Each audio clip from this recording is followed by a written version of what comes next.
Okay, so today you're going to start notes on limits, and it's very important because limits is a fundamental concept that you're going to cover in calculus, so I'm trying to give you a leg up so you're ready for next year. So the first problem we're going to do is kind of a warm-up, and it says that I'm given 24 inches of wire and I'm asked to form a rectangle whose area is as large as possible.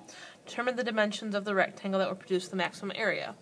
Well, if I have a rectangle, and I call this side x and this side y, I know that 2x's plus 2y's have to equal 24 because 24 is my total, but it's also like my perimeter. And so then you're going to convert this into the area formula. So if I divide everything by 2, I know that x plus y has to equal 12. So another way of looking at this is that if I call this the length and this the width, instead of x's and y's, I know that length times width is going to equal my area. And I also know that whatever I plug in here, in here for my width, whatever I plug in, this length is going to be 12 minus that, because these two sides have to add up to 12, which we proved right here. So if I let this side be 4, then 4 minus 12 means this side has to be 8. So I know, or another way to look at this is if you solve this equation, let me put the W and the L in here. If I solve this equation for W, W equals 12 minus L. So now what I'm going to do is I'm going to take that and plug it in right there. So instead of calling this W, I now have that this side, I still have my length up top, but my width right here, instead of calling it W, is like 12 minus L. And this has to equal the biggest area I can get. And I did that because now I only have one variable to deal with. So the easiest way to look at this is that you could plug in numbers. And if you plugged in 1, then you know this other one would be 11, and then your area would only be 11. So what I'm going to do is I'm going to actually use my calculator, and I'm going to type in on a graph page. Oops. Or actually, well, we can do it on a graph page. If on my graph page, I'm going to, instead of calling it L, I need to use X because I'm graphing, but X times 12 minus X. And if you zoom out, you'll see this is a parabola, so menu, window. So we know I'm dealing with a parabola. And if you press Control-T, you can get a table, but because my table's only by 1, you either need to go in and change that, or if you do Control-T, it makes the table go away, and then do menu number 5, trace graph. Can trace the graph along. So here's the deal. You know by looking at this graph that this maximum area is going to occur up here at the maximum. And you can use your calculator to find that. Menu, analyze graph, maximum, go to the left side, go to the right side, and it will tell you the maximum is 6,36, where this is the length and this is the area, which means you know your length of the 6, which means to find your width, it's 12 minus 6, which means it's also 6, which means to maximize the area, you're really going to have a square. You also could have gone on your calculator and you could have typed in menu, trace the graph, and you could have typed in numbers close to 6, so 5.5. Well, at 5.5, my area is 35.8. So then if I did 6.5, my area again is 35.8. So I know that somewhere between 5.5 and 6.5 I had to have my maximum area. And in between those two is 6, which gives me the maximum area of 36. And so what you just did was you found a limit. So it says that if f of x becomes arbitrarily close to a unique number L, in our case we were trying to find the biggest area, as x approaches c from either side, the limit of f of x approaches c, the limit is L, which is written like this. So what this says is that the limit of my function f of x as x approaches some number c is going to equal L. So in terms of what I did up here, what I would have written is that the limit, and my function wasn't f of x, we typed in our calculator x times x minus 12, which is the same thing as x squared minus 12x. As x approaches 6, because we got really, really close to 6, my limit was 36. It's the biggest possible area I could have had. So now what we're going to do is, it says that we're going to use a table to estimate the numerical value of this limit. So what we're going to do is, I'm going to add a new document on my calculator, do graphs, and I'm just going to type in my function. My function is 3x minus 2, which you know is a line. And then I'm going to do menu, window zoom, and I'm going to do table settings.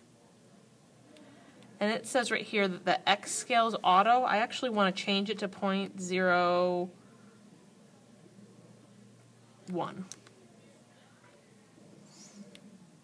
And then I'm going to tell it OK.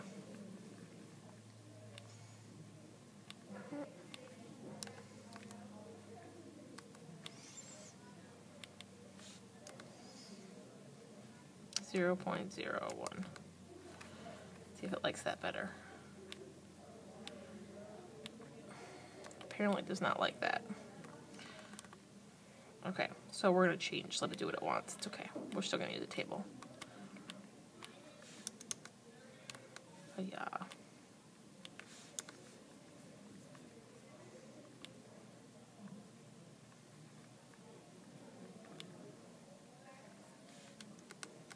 Okay, so there's my graph. And so what I'm going to do, instead of making an actual table, I'm going to trace my graph.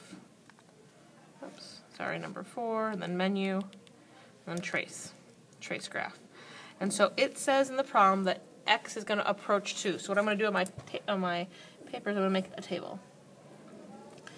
And I'm going to call it x and f of x.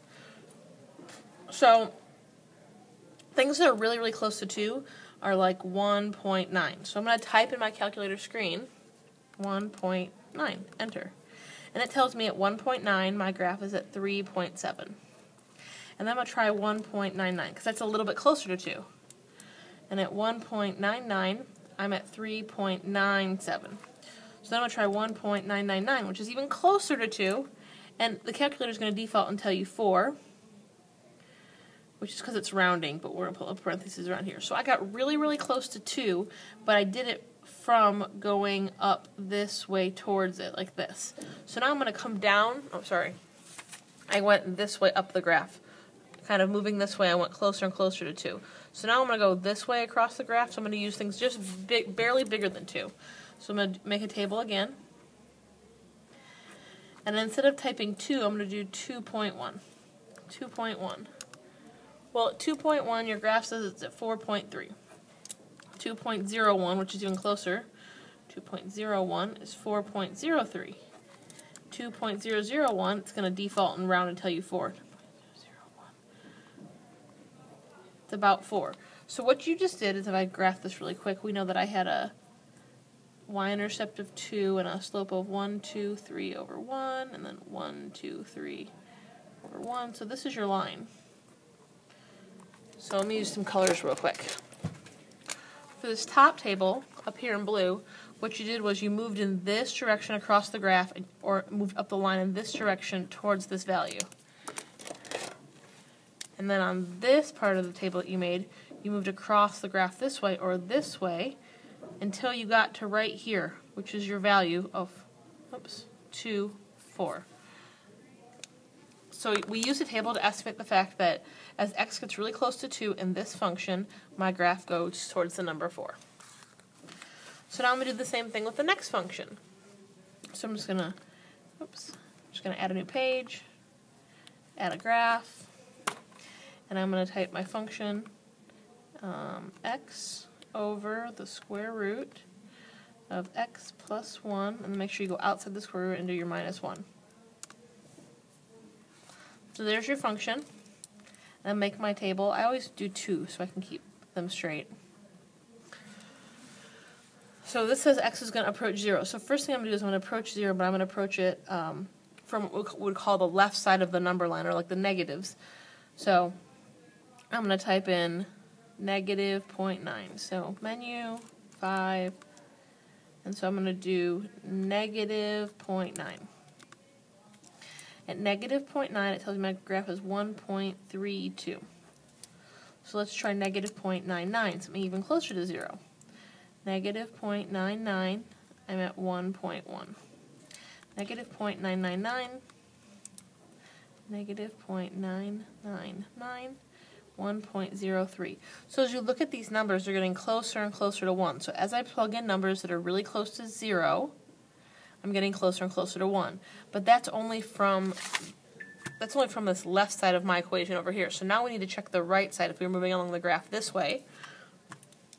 So I'll make another table. And I'm going to approach 0, but I'm going to do it from the other side. So I'm going to type things like point, and I just messed up here. These should not have been 0.9. These should have, let's fix this real quick. Let's go back up here. This shouldn't have been 0.9. This should have been 0.1. So let's type in negative 0.1. And you get 1.95. And then negative 0.01. Negative 0.01. You're going to get 1.99. And then right here it should have been negative 0.001. So I was trying to get close to 0, not close to negative 1. Negative 0.001. You get really close to what they're going to call 2. So then down here, things that are really close to 0 would be 0.1. So 0.1, when you type 0.1, you get 2.05. Then 0.001, 0.01. Your calculator's already saying, well, you're at 2 because you're that small. And then if you do 0.001, it's still going to tell you 2 because you're so close to being at 2. So what you just did was, on your graph,